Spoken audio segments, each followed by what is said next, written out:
কে কোথায় গিয়ে শান্তি পায় তা তো জানি না, কিন্তু আমি না বরাবরই যখনই শুনি কোথাও কীর্তন হচ্ছে কিংবা কোথাও পুজো পাঠ হচ্ছে, আমি কিন্তু বরাবরই ছুটে চলে যাই। ওই যে অনেকে বলবে ভক্তি, অনেকে বলবে ভণ্ডামি, তাতে কি যায় আসে? লোক তো বলবেই, অনেক কথাই বলবে, আমার কিন্তু তাতে কিচ্ছু যায় আসে না। আমি কেন যাই জানো তো? আমি এইসব জায়গায় গেলে না একেবারে শান্তি অনুভব করি। যখন যখন কোনো সাত্ত্বিক জায়গায় যাই, যখন প্রভুর সামনে বসি, যখন শ্রী রাধারানীর সামনে থাকি, তখন না মনটা একেবারে শান্ত হয়ে যায়। তখন আর কিচ্ছু চাওয়ার থাকে না, যেন সেখানে গিয়েই সব কিছু পেয়ে যায়।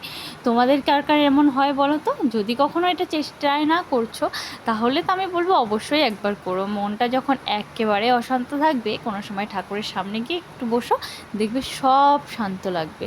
আর জানো তো, সেদিনও সেরকম রাধা গোবিন্দ মন্দিরে কীর্তন হচ্ছিল, অখণ্ড হরিনাম সংকীর্তন। আর শুনেছি যাব না তা তো হয় না, রোজ তো সময় বের করা হয়ই না, তবে একটা দিন তো যাওয়াই যায়, তাই কিন্তু চলে গেছিলাম। আর গিয়ে ঠিক একদম দর্শন করে একদম সন্ধ্যা আরতিতে যোগদান করেছিলাম। সেই যে বাতাসা লুট করা হচ্ছিল, ঠাকুরের চারপাশ দিয়ে পরিক্রমা করছিলাম, সে যে কী শান্তি, তা যারা করেছে তারাই জানে। তারপর তো বাড়ির পথে কয়েকটা কাঠগোলাপ কুড়িয়ে পেলাম, সেটাই তুলে নিয়ে কানে গুঁজে বাড়ির দিকে আসলাম। রাধে রাধে।